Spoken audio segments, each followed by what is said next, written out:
ஆதிசங்கர் காலத்தில் குணமாச்சு. இப்போ யாருக்காவது குணமாயிருக்கானா?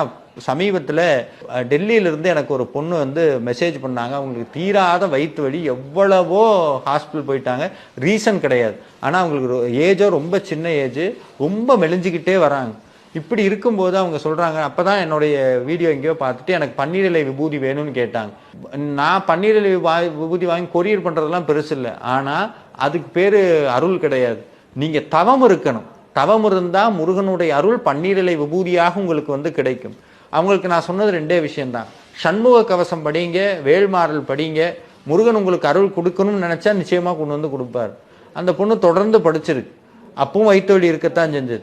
நம்பவே முடியாத விஷயம் என்னன்னா, திடீர்னு அவங்க வீட்டு பக்கத்துல இருந்தவங்க திருச்செந்தூர் போயிட்டு வந்து இந்த பொண்ணுக்கு பன்னீர் விபூதி கொடுக்குறாங்க. ஏன் இத்தனை நாள் கொடுக்கல? அன்னைக்கு அது கொடுத்தது கூட பிரச்சனை இல்லை. சாப்பிட்ட மறாத நாள் வயிற்று வலி